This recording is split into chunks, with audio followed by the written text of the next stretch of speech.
Welcome to the channel.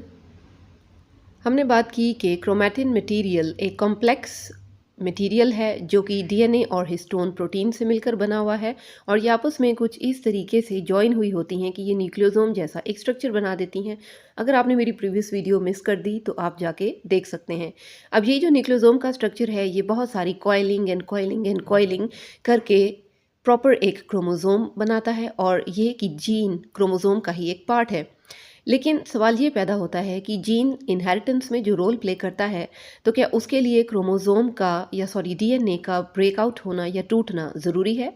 तो अगर ऐसा है तो डीएनए कब टूटेगा और क्यों टूटेगा और कैसे टूटेगा, यही हम डिस्कस करेंगे इनहेरिटेंस चैप्टर से आज के इस डीएनए रेप्लिकेशन के टॉपिक में। डीएनए रेप्लिकेशन सिंपली इसका मतलब है डीएनए का डुप्लीकेट हो जाना, यानी कि सेल डिवीजन से पहले जब डीएनए अपने आप को रेडी करता है डुप्लीकेट करने के लिए तो असल में यही डीएनए की रेप्लिकेशन भी कहलाती है। तो ये चीज़ आप ग्रेड 9 में सेल साइकिल के चैप्टर में सेल डिवीजन में पढ़ चुके हैं कि किस तरह एस फेज़ के दौरान जो क्रोमोसोम है या क्रोमैटिन मटेरियल है वो अपने आप को रेडी करता है आगे आने वाले सेल डिवीजन के डिफरेंट फेजेस के लिए।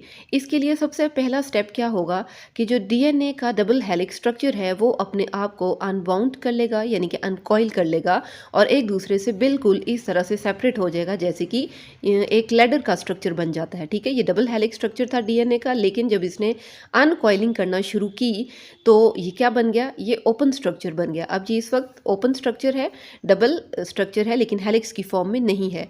अब ये हमने बात की थी कि जो बेसेस हैं वो इस डीएनए को आपस में हाइड्रोजन बॉन्ड्स के थ्रू जोड़ कर रखती हैं।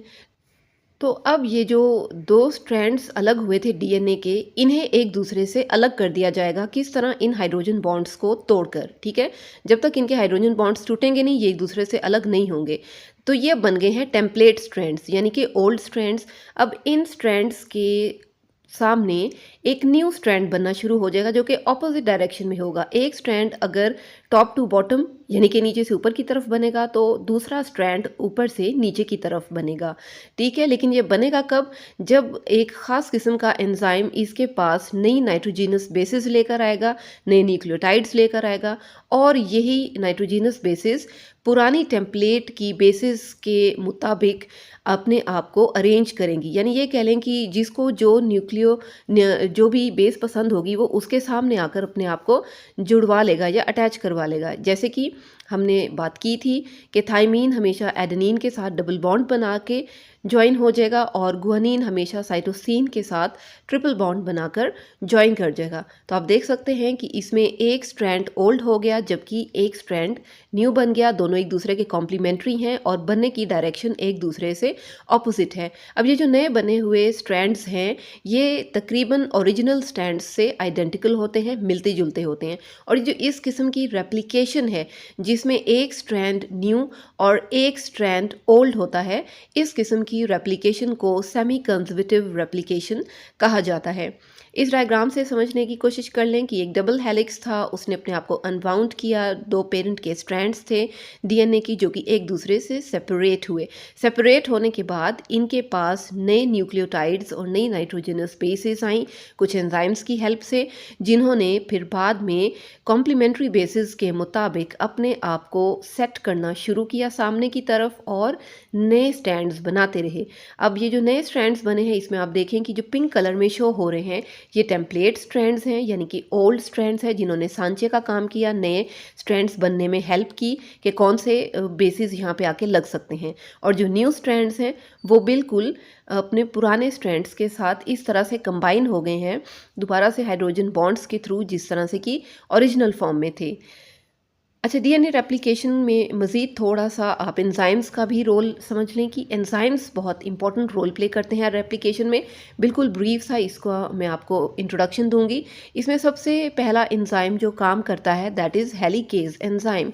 हेलिकेज एंजाइम का काम है अनकॉइलिंग करना। देखिए, सबसे पहले अनकॉइलिंग हुई है तो सबसे पहला जो काम है वो हेलिकेज कर रहा है, यानी कि जब तक हेलिकेज एंजाइम नहीं आएगा डीएनए के पास तब तक डीएनए के दोनों स्ट्रैंड्स अनकॉइल होकर अपने आप एक दूसरे से अलग नहीं होंगे।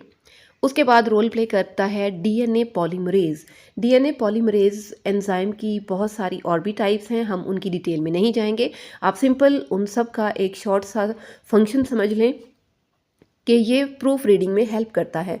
देखिए, रेप्लिकेशन का प्रोसेस एक टेक्निकल सा प्रोसेस है और इसमें क्योंकि नाइट्रोजिनस बेसिस का बहुत केयरफुल होकर अपने कॉम्प्लीमेंट्री बेस के साथ आकर अटैच होना ज़रूरी है, तो ये मेक श्योर किया जाता है कि कोई प्रूफ रीडिंग जो है वो की जाए, किसी किस्म की गलती की गुंजाइश बीच में मौजूद ना रहे और जो प्रॉपर बेसिस हैं वो एक दूसरे के साथ ही अटैच हो। ऐसा ना हो कि एडेनिन गुआनिन के साथ अटैच हो जाए या साइटोसिन थाइमीन के साथ अटैच हो जाए। तो ये जो प्रूफ रीडिंग का काम है ये डीएनए पॉलीमरेज कर रहा है और इसके अलावा डीएनए पॉलीमरेज हेल्प करता है सिग्नल्स देने में कि किस पॉइंट पर डीएनए में जो रेप्लिकेशन है वो स्टार्ट होनी है और किस पॉइंट पर उसने स्टॉप होना है। ठीक है, उसके बाद जो लास्ट है वो है लाइगेज एंजाइम।